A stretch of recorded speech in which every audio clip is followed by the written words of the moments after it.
In this video, I'm going to be doing a teardown of a Sony Vaio U101. I'll be upgrading the spinning hard drive to a compact flash-based SSD solution, removing the CMOS battery, fixing a loose ribbon cable, and then finally taking a tour of the stock Japanese OEM Windows XP installation. But first, a little background and history.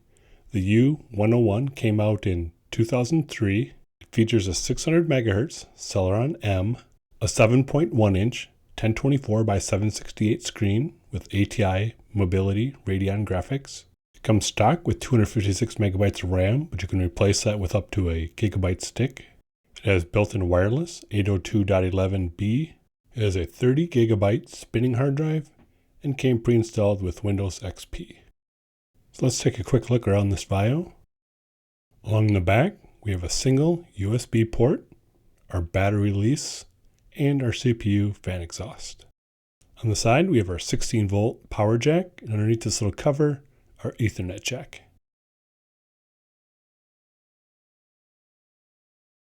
Along the front, a 3.5mm microphone, headphone jack, and our memory stick slot. On the other side, we have our PC card slot, and underneath this cover, a mini VGA port, a USB port, and a FireWire port with optional power port for external CD DVD drives. On the side of the screen, we have a hardware enable-disable button for the built-in Wi-Fi. Using the battery release on the back, we can remove the battery, which is the entire bottom plate of the laptop. You can see I've already upgraded this one. You can also access the Wi-Fi card. You can access the memory from here. You do that underneath the keyboard. Opening up the laptop, on the left we have our left, right, middle mouse buttons. On the right, a hardware zoom button, rotate button, thumb phrase button, our track point, and then our 4 directional cursor keys.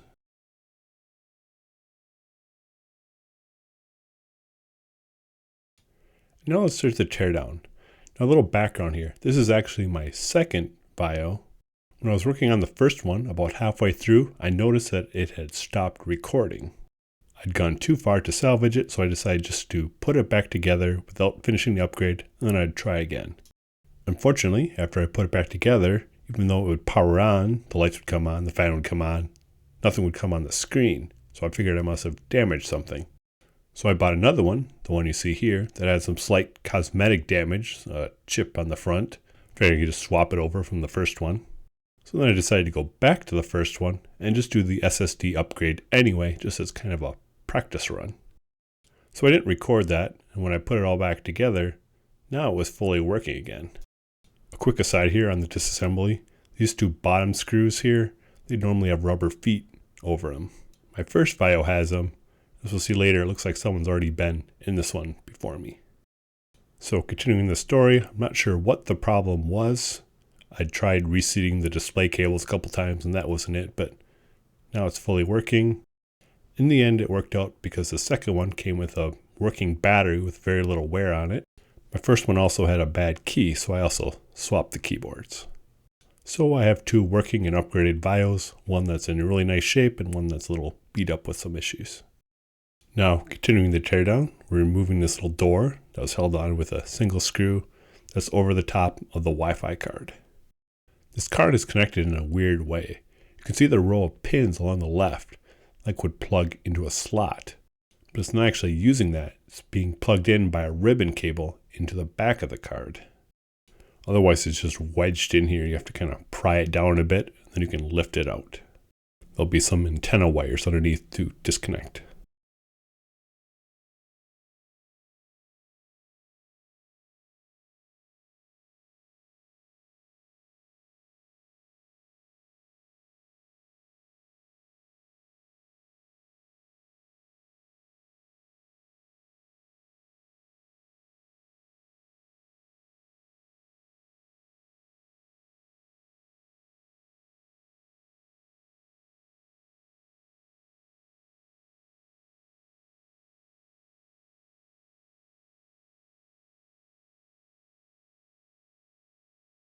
Next, we need to remove this second ribbon cable.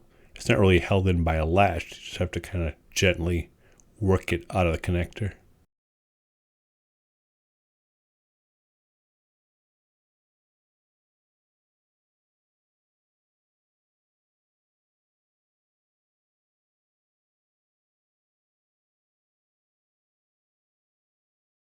Next, we remove 2 screws from the back. Normally these would be under little plastic stickers. These were missing on this second one.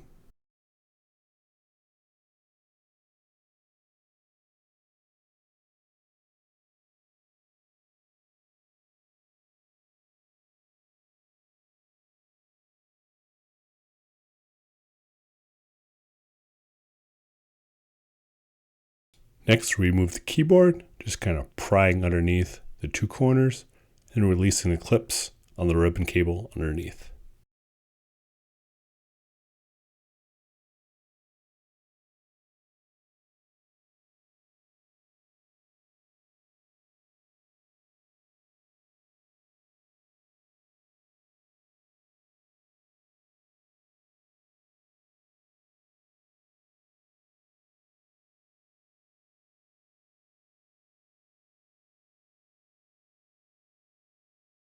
Underneath this metal plate is our memory slot. If we're not doing an upgrade, we can just leave this in place.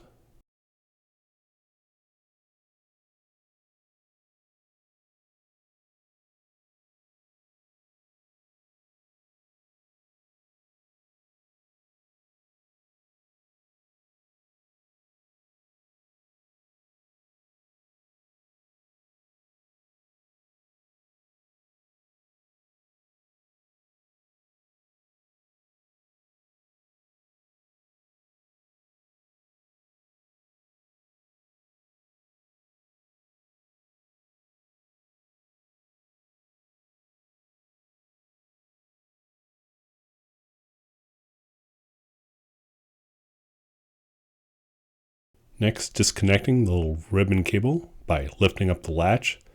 It's going up to all the controls and buttons on that panel above.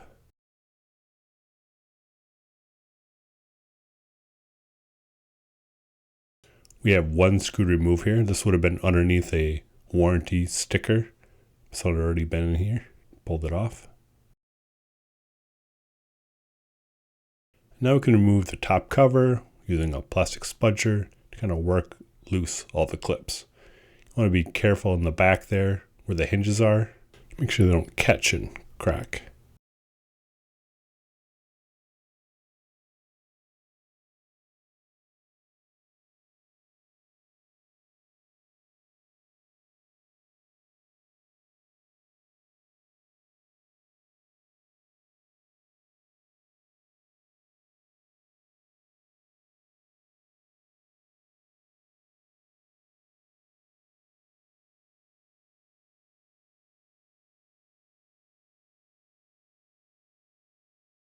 Now I'm taking a closer look at this top panel here.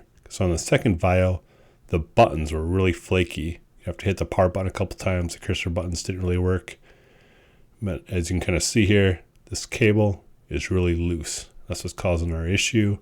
I'll have to fix that later on.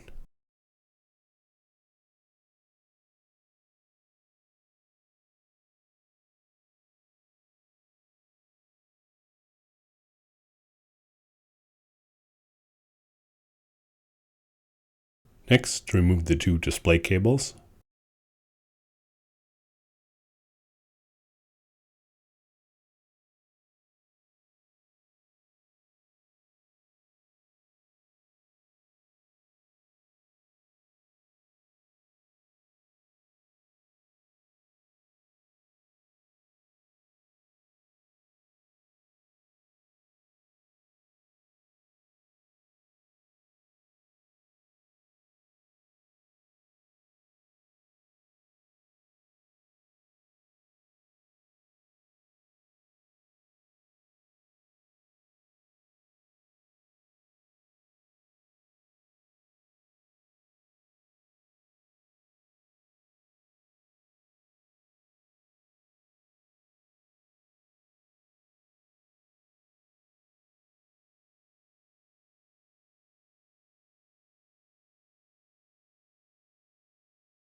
Next, I'm going to remove the cable coming from the power jack and also the Ethernet port.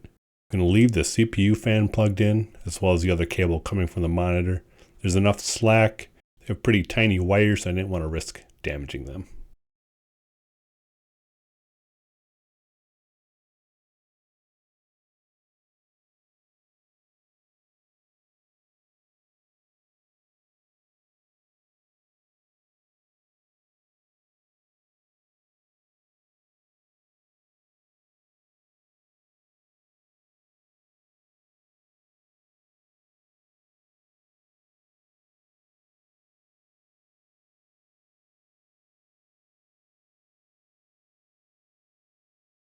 Next up, to remove the 5 screws holding on this heatsink cover sitting over the top of the CPU cooler fan.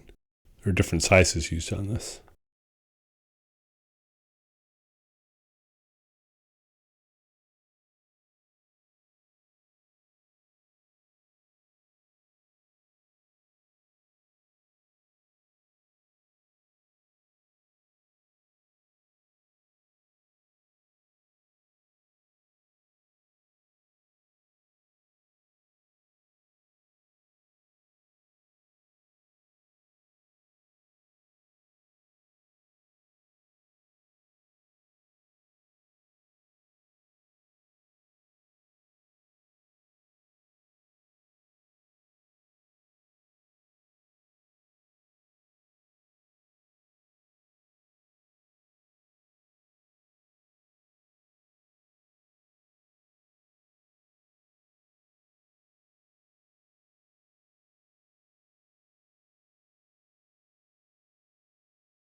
That final screw was also holding down a ground connector on the power jack, so we can now fully remove that.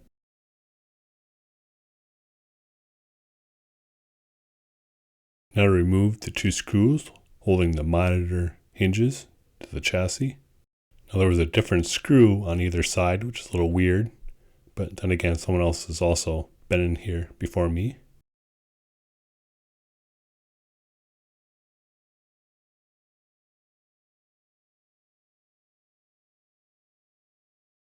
Pulling out one of the motherboard screws here. I'm not sure that was necessary yet here.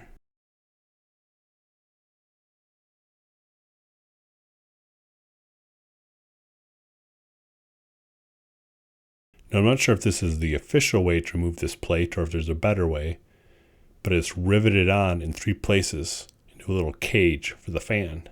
By prying under it with my spudger, I'm able to pop it off the rivets. Later, I'm able to push it back down on top of the rivets. It's flexible enough that they snap back on. It seems to hold fine.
Now we can separate the screen, set it aside, remembering that a couple of the wires are still connected.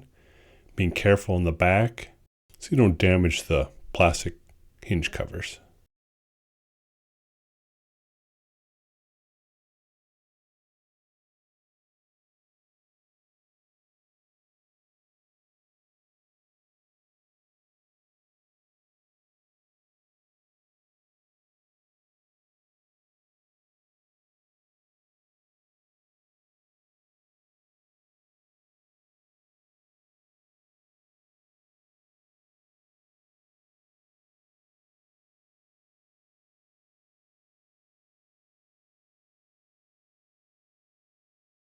removing the rest of the motherboard screws. You need to keep track of them because they're all different.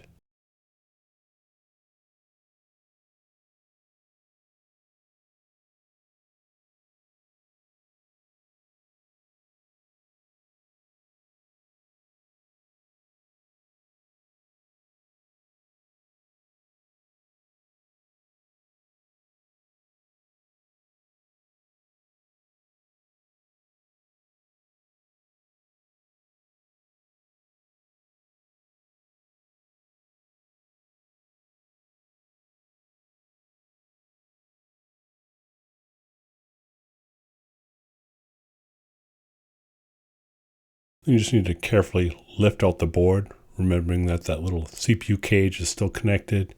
You got the ports on the left, and you kind of have to work it underneath the lip up on the top.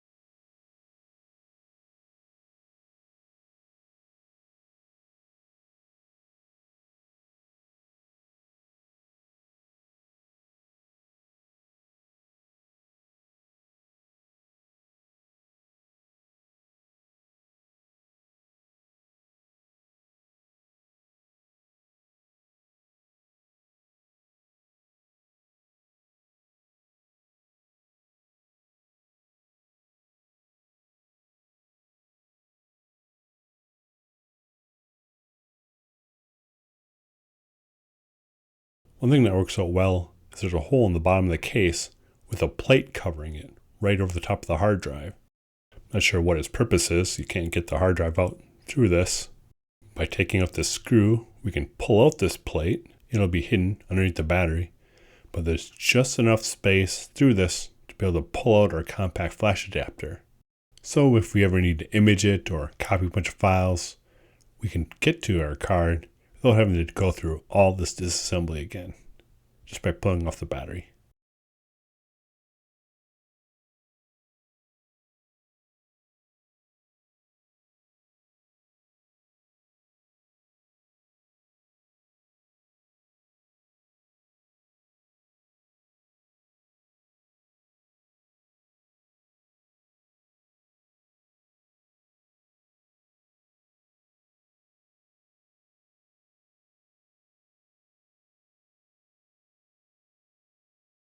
Next, I'm going to remove the CMOS battery. Looks like this one wasn't leaking, but I want to make sure it never does in the future.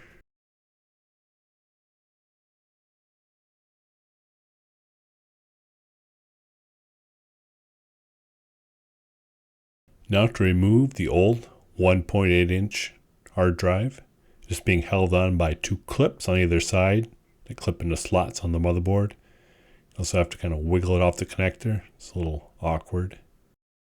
I'm just going to leave this bracket off because it looks like it might make it a little bit harder to remove my compact flash adapter through the hole in the base later on, if it's in place.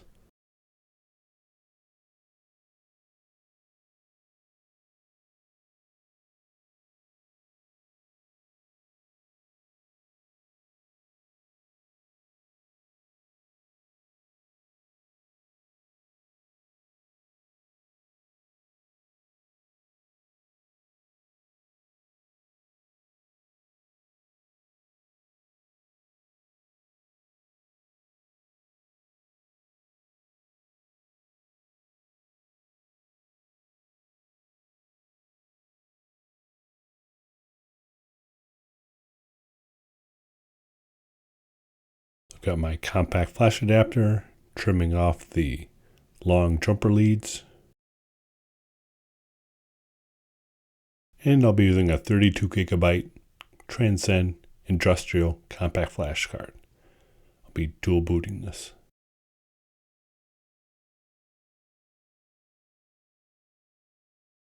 And you can see we're also going to need to trim off the little wings on the side of the connector on the compact flash adapter, because they interfere with some of the alignment pegs on the motherboard.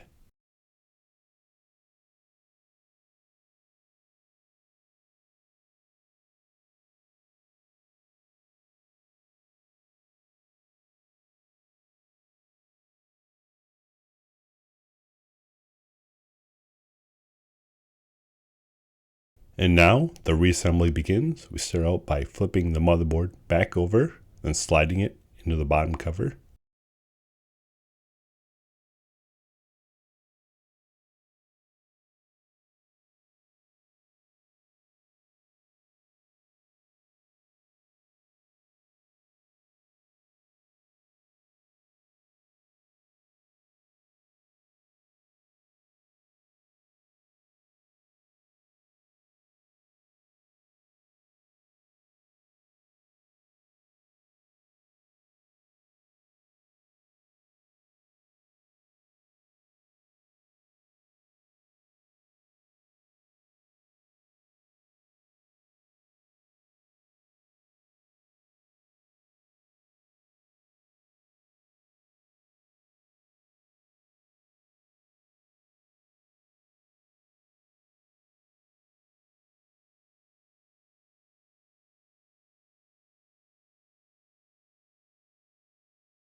You need to be careful with the rails for the PC card slot. It's just kind of clipped on to the connector. So it's kind of easy to knock off as you're trying to line stuff up and put it into the bottom case. The screws that go through the heatsink go into this bracket here and hold it securely in place.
And I always make sure to check that the PC card eject button's working properly, since I got burned by this once.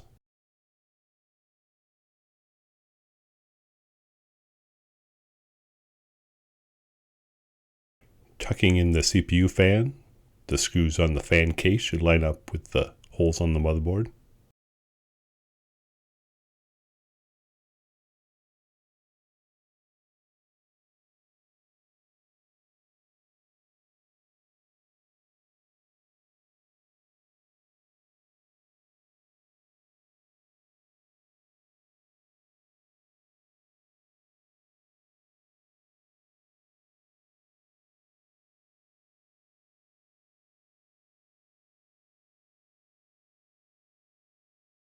Starting to reinstall some of the motherboard screws.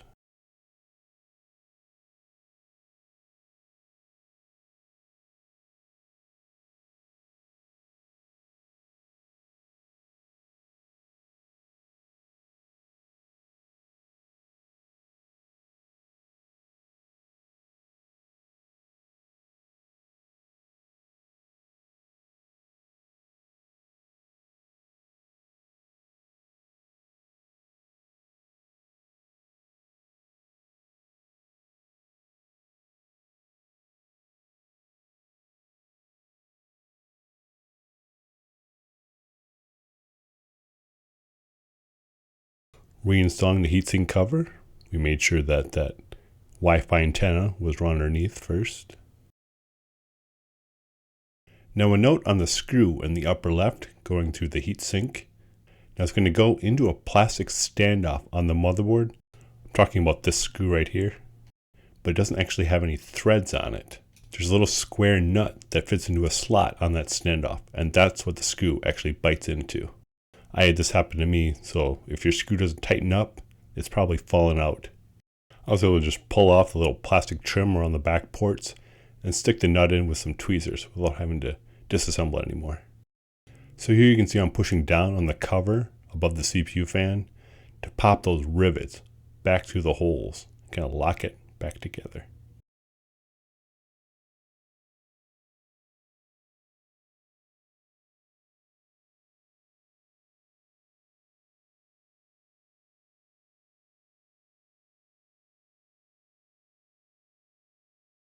Now, a mistake I made here in this reassembly, you can see I'm about to put in a black screw.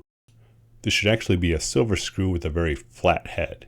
The black screw is intended to go up in the upper right to hold down the power jack. I had to come back later and swap these because that screw going into the power jack needs to be flush with the bottom of the case, and using a longer screw like that heatsink screw sticks down too far and actually interferes with being able to slide the battery back in. So I'm getting the screen back in position, lining up the screw holes with the hinge, being careful on those plastic hinge covers on the bottom case.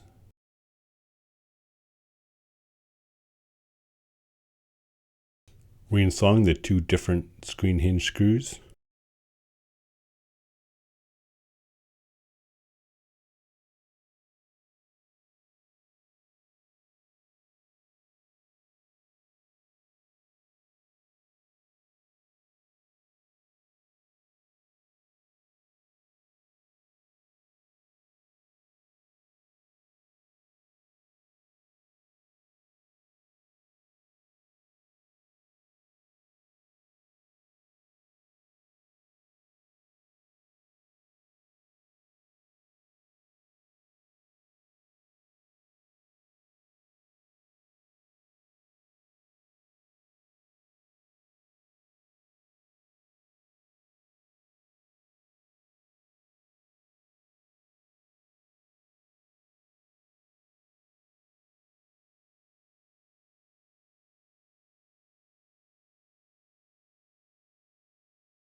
Reconnecting the two display cables.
Reinstalling the power jack, and a reminder that I'm using the wrong screw here through the grounding lug. It should be a black screw.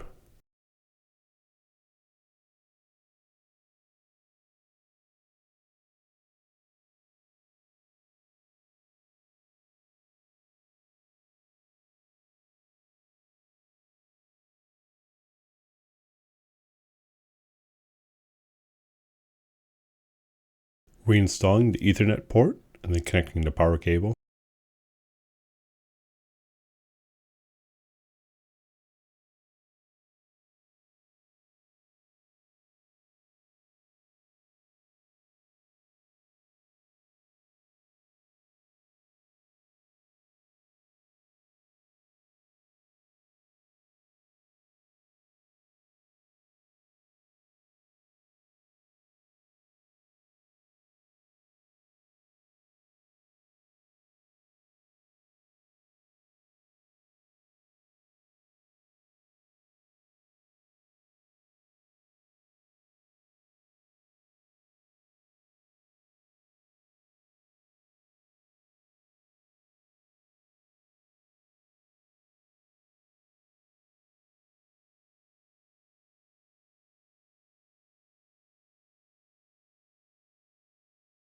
Now tucking in and routing the cables. The original black tape that kind of held these in place, a lot of it doesn't really stick anymore, so I ended up replacing it with some new tape.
So I'm going to reinstall that ribbon cable that goes into the top cover.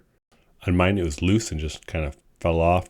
Everyone else can pretty much skip this part. It's basically held in with some ribbon cables, a bunch of screws, and then a little clip over the speaker.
And aside, the little blue strip on one of the ends of this ribbon cable fell off. I had this happen before.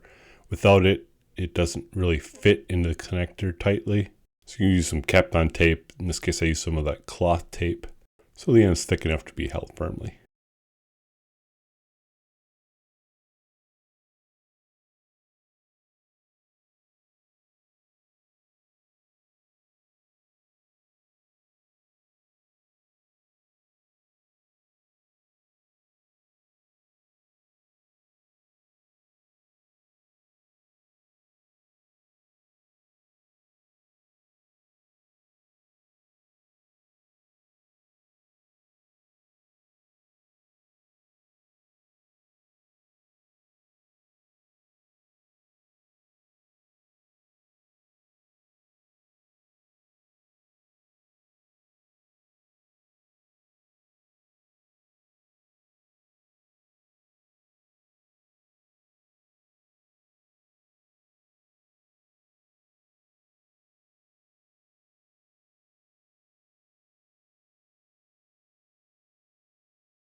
And now we can reinstall the top cover, connecting the single ribbon cable and then putting in the screw under the warranty sticker.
reconnecting the keyboard,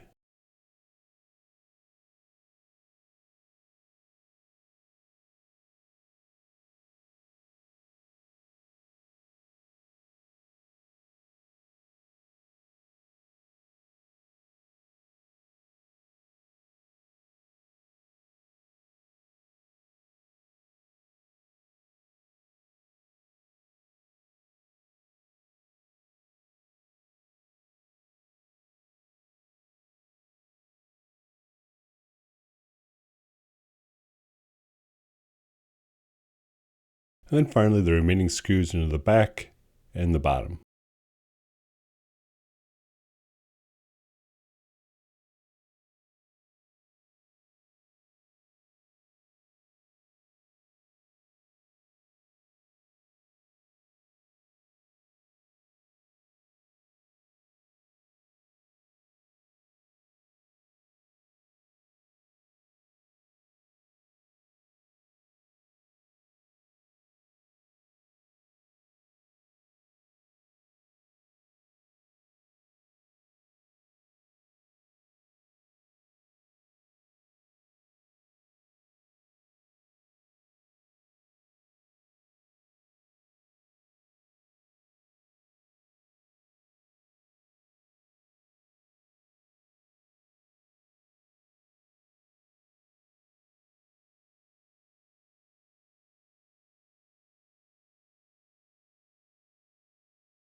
We reconnect the ribbon cable, put in the Wi-Fi card and antennas.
Here's a little demo to show that the compact flash card is accessible through the bottom. It almost looks like you should be able to pull the card out, leaving the adapter in place, but there's just not quite enough room. So instead you need to pull out the entire adapter with the card, kind of angle it out, and it'll lift out. You are able to look down into the case and see the pins to be able to reinstall it. It's a little fiddly, but way better than having to do a complete disassembly again. I still wonder why they had that little panel under here that makes this possible.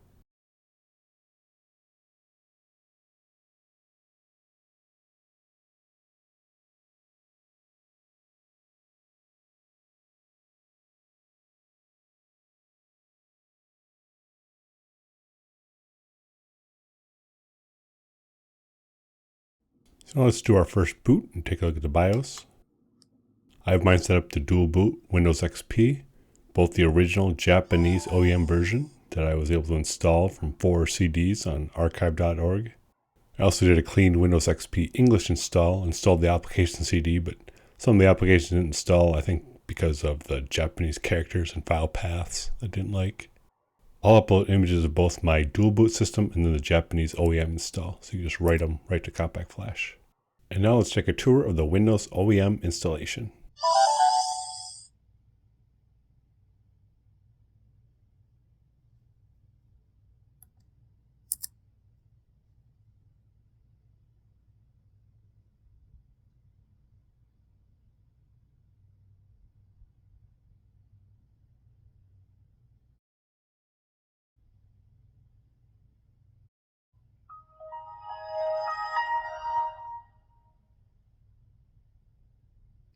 So for controls on the right here, we have our track point to move our mouse. Those directional buttons are our arrow keys. We have a power save button that seems to adjust the screen brightness or turn it off fully. A standby button to put the computer to sleep.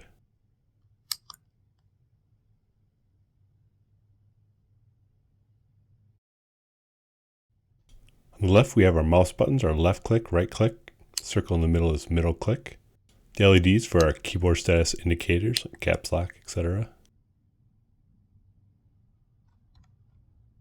We have a hardware zoom button that basically just changes the resolution to 800 by 600 from its default 1024 by 768. I think you're kind of meant to hold this in your hands and use it like a gamepad.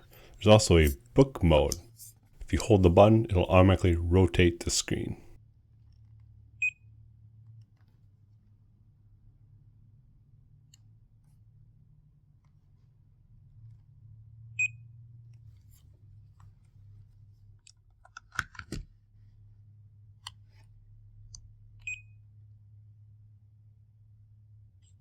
The thumb phrase button, which kind of brings up a little app, uses some special keys on the keyboard. I believe lets you enter Japanese phrases more quickly.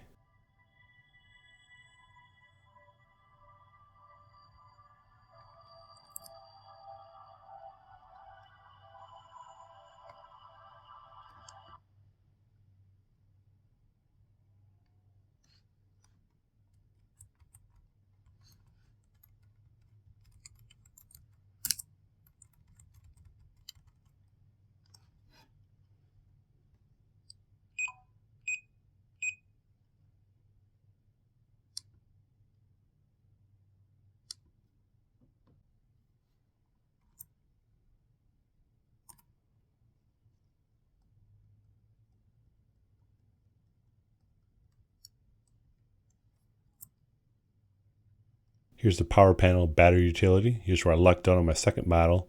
It shows only 62 cycles, 15% wear level, so 85% of its life left.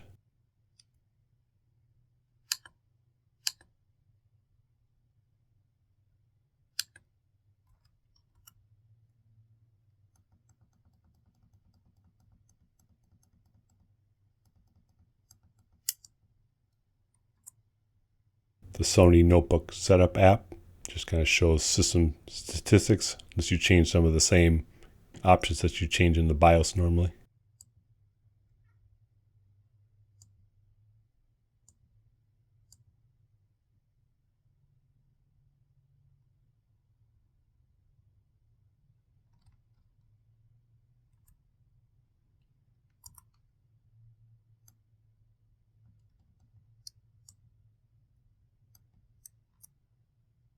Here's some kind of Sony multimedia app.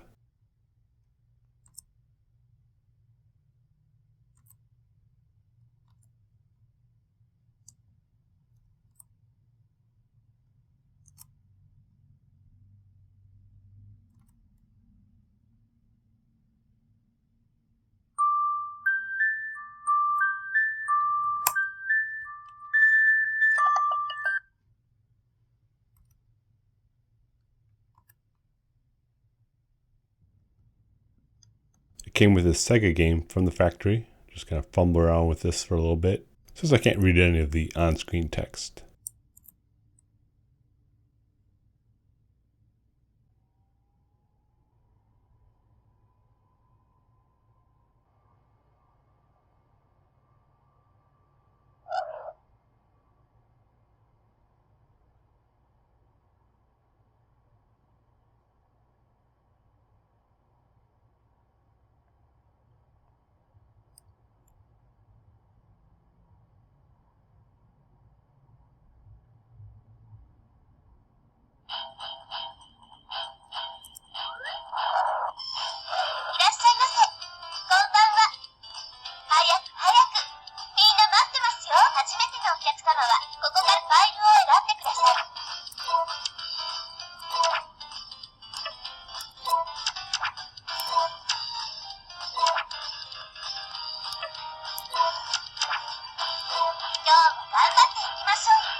The next few apps look like some ISPs and some kind of online store.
But that's it.